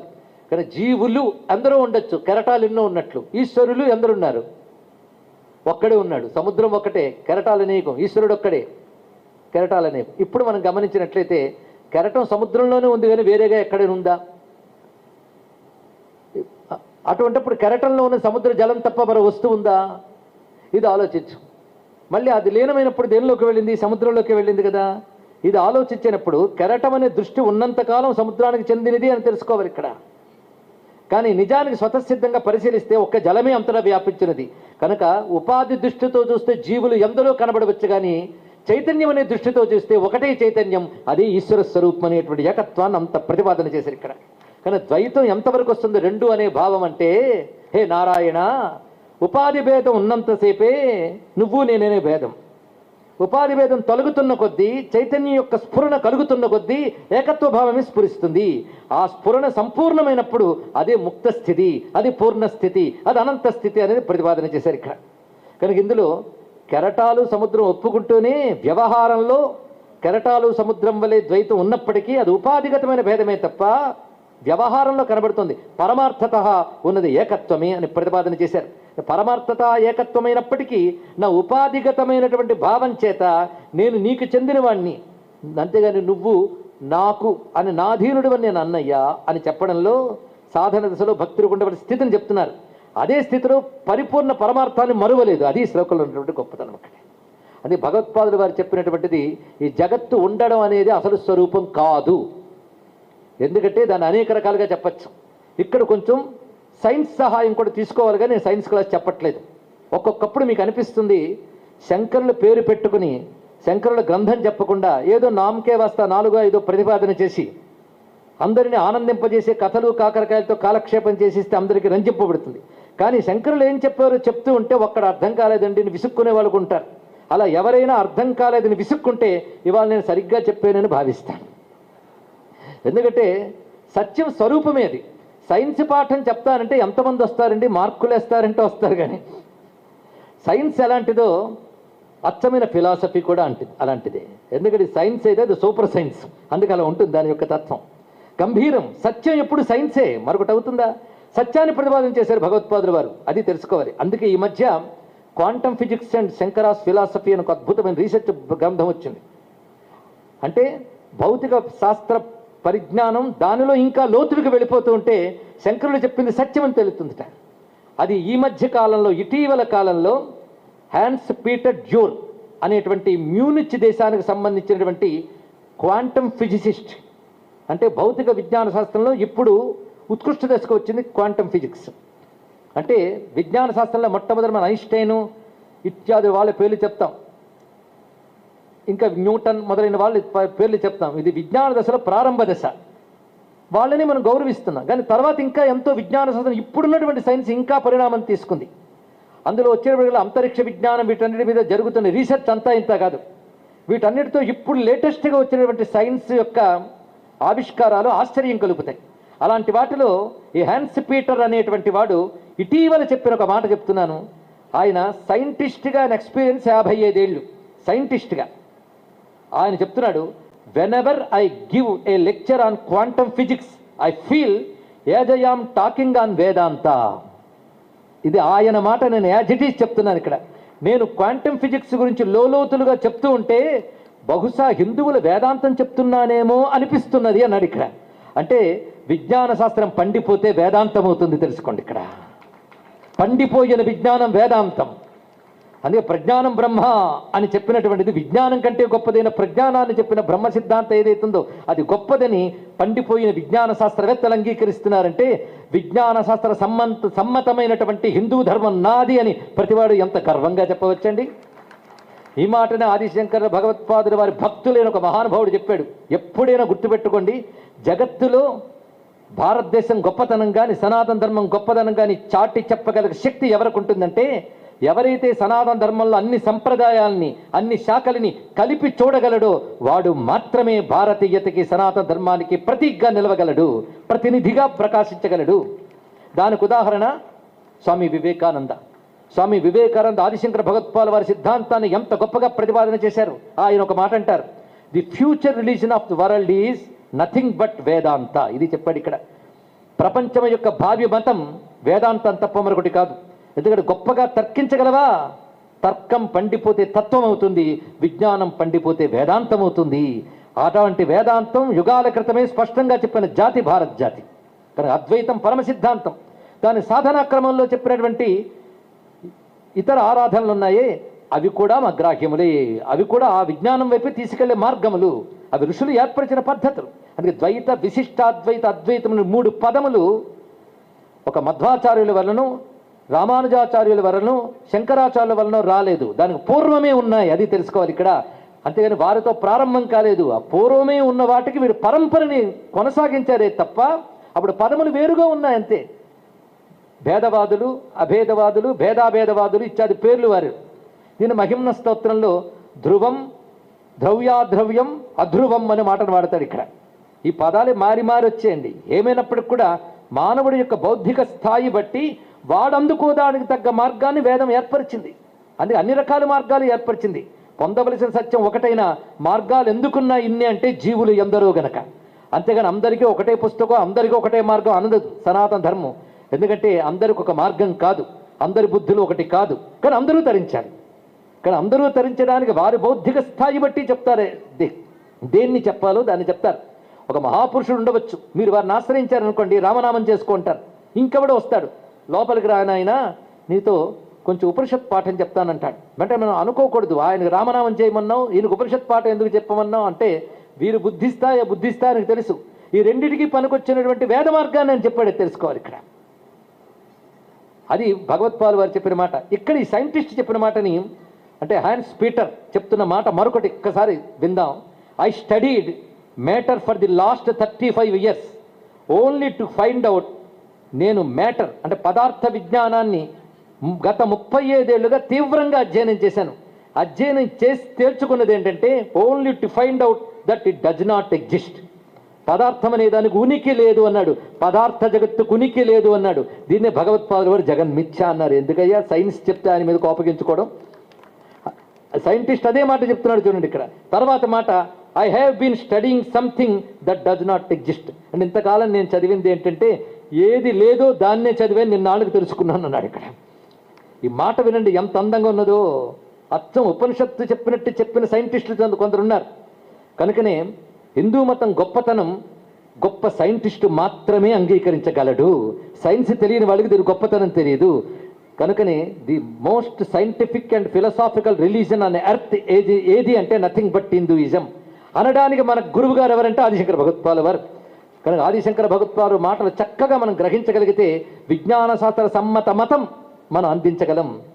అది ఓపెన్ హేమర్ అంటాడు, అణువులో చైతన్యం కదులుతోందా అంటే కదులుతోందని చెప్పలేమన్నాడు, కదలదా అంటే కదలదని చెప్పలేమన్నాడు. ఈ మాట ఆయనంటే అంతకుముందు ఈశావాస్యంలో తదేజతి తన్నైజతి తద్దూరి తద్వదంతికేన మంత్రం అదే చెప్తుంది కదా, తదేజతి తన్నైజతి. చూసారా, సైంటిఫిక్ భాష, ఉపనిషత్ భాష, వేద భాష. ఇక్కడ ఈయనేమంటున్నాడు చూడండి, మరొక్కసారి నా వాక్యం రిపీట్ చేస్తున్నాను. Whenever I give a lecture on quantum physics I feel as if I am talking on Vedanta. I studied matter for the last 35 years only to find out that it does not exist. I have been studying something that does not exist. Exactly what Adi Shankara said long back from the Upanishads. ఈ శబ్దం నేను as it is ఆయన రాసిన పేపర్లో వాక్యం మీకు అప్పచెప్పాను అంతే. చివరి వాక్యం మరొక్కసారి, exactly that Adi Shankara said long back from the Upanishads. ఆదిశంకరులు ఉపనిషత్తుల్లో చెప్పినదే, all that you see does not exist. నువ్వు చూసేదేది నిజానికి లేనిదే.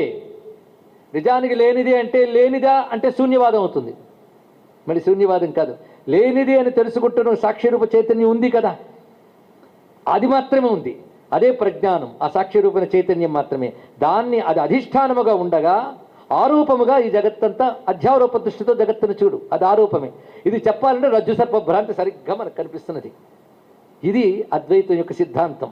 అది సత్యపి, అది నిజమే అయినప్పటికీ జ్ఞానం తెలిసే వరకు భ్రాంతి ఉంటుంది కనుక ఆ ఉపాధిగతమైన తాదాత్మ్యం ఉన్నంతకాలం స్వామి నిన్ను మరవకుండా ఉపాధి తాదాత్మ్యం చేత నేను నీకు అంశను, నీ అధీనుణ్ణి అనుకుంటానే తప్ప నువ్వు నా అధీనుడు కాదు కదయ్యా అన్నాడు ఇక్కడ.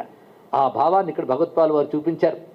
ఇది మనం గమనించినట్లయితే ఈ సమన్వయవాదం మనకి శంకరులు తన సిద్ధాంతాలన్నింటిలోనే ఇచ్చారు.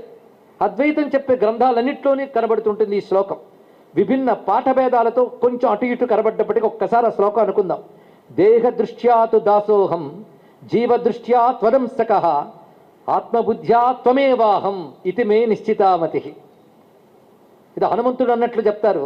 ఇదే శ్లోకం యథాతథంగా ఆదిశంకరుల యొక్క బోధ కింద గోవింద భగవత్పాదుల వారు శంకర భగవత్పాదుల వారి యొక్క చర్చా విషయం వచ్చేటప్పుడు విచారణీశ్వర వారు శంకర విజయంలో కూడా చెప్పారు ఇదే మాట. అంటే నేను దేహమునని భావమున్నంత వరకు నేను దాసుణ్ణే, దాసోహం. క్రమంగా ఈ దేహంలో జీవుడు అంటే ఈ దేహం జడం, లోపల చైతన్యం అనే ఒక పార్ట్ ఉంది, అది ఉండడం వల్ల ఇది ఉన్నాను. ఈ చైతన్యం అనే భాగం ఏదైతే ఉందో అది జీవుడు. ఆ జీవుడు అని తెలిసినప్పుడు నేను నీ అంశని, జీవబుద్ధ్యా త్వదంశక. తర్వాత శరీరంలో ఉన్నప్పుడు దాన్ని నేను భాగం అంటున్నాను. ఇది ఎలాంటిదంటే వెదురుగొట్టంలో ఆకాశంలాగా. ఉదాహరణ, ఇది కూడా సూత్ర భాషలో భగవత్పాలు చెప్పినదే. వెదురుగొట్టంలో శూన్యం ఉంది, ఆకాశం ఉంది. వెదురుగొట్టంలో ఆకాశం ఉంది కదా, కానీ ఆకాశం ఎక్కడుంది చెప్పండి? వెదురుగొట్టంలో కదా. ఆకాశం వెదురుగొట్టంలో ఉందా? ఆకాశం అంతటా ఉంది, కానీ వెదురుగొట్టం ఖాళీని పెడితే వెదురుగొట్టంలో ఆకాశం అన్నాం. వెదురుగొట్టంలో ఆకాశాన్ని చెప్పడానికి కారణం ఏంటి చెప్పండి? వెదురుగొట్టం కూడా అడ్డు ఉండడం వల్ల, అంతే కదా.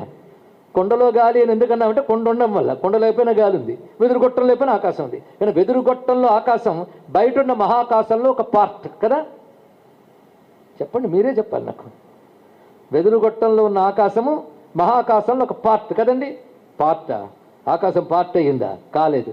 కానీ గొట్టం అనే దృష్టితో చూసినప్పుడు పార్ట్ అని కనబడ్డట్టుగా దేహం అనే దృష్టితో చూసినప్పుడు లోపల చైతన్యం పరమ చైతన్యంలో భాగంలా కనబడుతుంది. కానీ నిజానికి గొట్టంలో ఆకాశం, ఆకాశంలో పార్ట్ కాదు. కొండలో గాలి, గాలిలో పార్ట్ కాదు. అది నువ్వు కొండ పగలగొట్టో గొట్టం చీల్చో తెలుసుకోనక్కర్లేదు. అది ఉంటూ ఉంటేనే నీకు ఎరుకుంటే చాలు. దేహం అని ఉపాధి ఉన్నప్పుడే చైతన్యం పార్ట్ కాదు, అది అనంతమైన ఈశ్వరుడి యొక్క స్వరూపమైన గ్రహించగలగాలి ఇక్కడ. కనుక గొట్టంతో ఉన్నప్పుడు చైతన్య పార్ట్ అని చూసినప్పుడు జీవభావం, కానీ జీవభావంలో చూసినప్పుడు నీ అంశని, దేహభావంలో చూసినప్పుడు నీ దాసోహాన్ని, కేవలం ఆత్మభావంతో అంటే చైతన్య భావంతో చూస్తే నేనే నువ్వు, మనకు భేదమే లేదు అని అంత అందంగా ద్వైత విశిష్టాత్వ అద్వైత సిద్ధాంతాల్ని సనాతనంగా సమన్వయిస్తూనే వచ్చారు. ఆ సమన్వయాన్నే శంకరులు అందించారు. ఈ సమన్వయ సూత్రం ద్వారానే హిందూ ధర్మంలో అన్ని శాఖల్ని ఆయన సమన్వయించగలిగాడు. సమన్వయించి సమగ్ర హిందూ ధర్మ ప్రతిష్టాత అయ్యారు. ఇప్పటి వరకు చెప్పిన దాని ప్రకారంగా మరొక్క మాట ఈ సైన్స్ పేపర్లోనే కనబడుతున్న అంశం ఏంటంటే, that vast omnipotent energy is the universal consciousness. Universal consciousness, సర్వవ్యాపక చైతన్యము. దాన్ని విష్ణు అంటారు, మరొకటి కాదు ఇక్కడ. Universal consciousness. నిజానికి గాడ్ అనే మాటకి ఎంత క్లియర్ కట్ డెఫినిషన్ ఇతర మతాల్లో కనబడదు, సనాతన ధర్మంలో కనబడుతుంది. దాన్ని వేదాంత మతం ద్వారా అనగలిగాడు ఈ మహానుభావుడు హ్యాన్స్ పీటర్ అనేటువంటి ఆయన. That vast omnipotent energy is the universal consciousness and we humans are but a teeny bit of that consciousness, the individual consciousness. ఈ మాట మనకు అచ్చంగా మన అద్వైత పాఠం వింటున్నట్టు లేదా?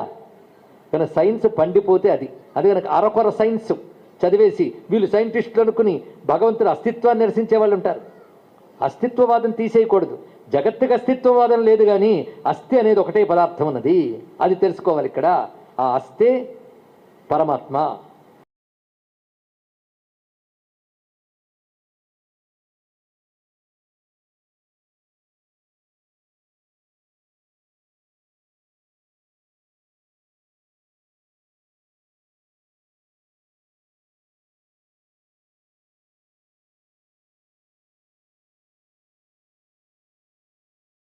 బ్రహ్మము యొక్క లక్షణం సత్, అది తెలుసుకోవాలని చెప్తున్నారు ఇక్కడ.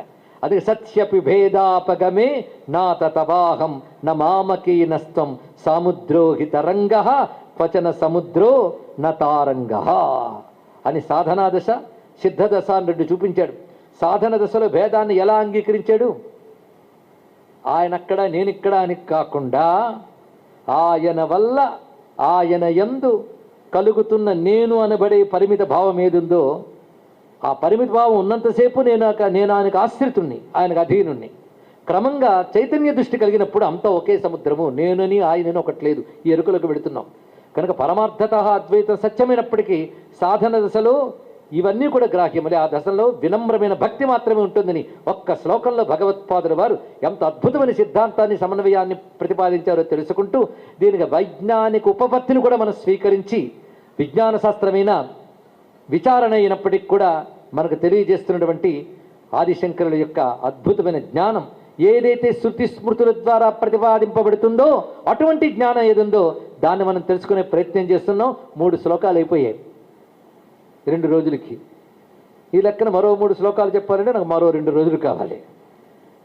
అది బాగా అర్థం కావాలంటే అమ్మవారి దయ కావాలి. కనుక ఇవాళ మనం ఆగి రేపు అమ్మవారి దయ కోసం 1,00,000 పైగా గొంతుకులు ఇక్కడ కలిసి ఆదిశంకరులు ఇచ్చిన సౌందర్య లహరిని ఒక్కసారి గానం చేసి ఆ బ్రహ్మ విద్యా స్వరూపుడైన అమ్మవారి యొక్క అనుగ్రహం చేత మళ్ళీ ఎల్లుండి సమావేశమై ఆదిశంకరుల వైష్ణవం తెలుసుకుందాం. అంటే ప్రవచనం ఇంకా పూర్తి కాలేదు, సోమవారం మంగళవారం ఉందన్నమాట. మధ్యలో అమ్మవారిని మనందరం స్తోత్రం చేసుకోబోతున్నాం శంకరులు ఇచ్చినటువంటి అద్భుతమైన సౌందర్యలహరి శ్లోకాలని. భవానిత్వం దాసే మయి వితర దృష్టిం సకరుణాం ఇది స్తోత్రం వాంఛన్ కథయితి భవానిత్వమితి యః. ఈ శ్లోకంలో భగవత్పాదులు వారు ఇటువంటి భావాన్ని చెప్పారు. సత్యప భేదాపకమే శ్లోక భావం అంతా అక్కడ పెట్టారు. ప్రతి శ్లోకంలో తాను చెప్పదలుచుకున్నది ఎక్కడ విడవలేదు. కొందరు అనుకుంటారు సూత్రభాష్యం ప్రకరణ గ్రంథాలన్నీ వేదాంతం ఉత్కృష్ట స్థితికి చెందిన వారికి, స్తోత్రములన్నీ సామాన్యుల కోసమని. అలా కేటగరీ చేయకూడదండి. ఆ స్తోత్రముల్లో కూడా భగవత్పాదుల వారు హృదయాన్ని కరిగించే భక్తిని మనకు బోధిస్తూనే ఆ పరతత్వాన్ని ప్రతిపాదన చేశారు. కోకిలు ఏ కొమ్మ ఎక్కి కూసినా ఒకటే కూత, భగవత్పాదుల వారు ఏ రచనలోనైనా ఒకటే జ్ఞానం ఇస్తారు. తెలుసుకోండి, ఇక్కడ అటువంటి అద్భుతమైన జ్ఞానాన్ని మనం గ్రహించాం.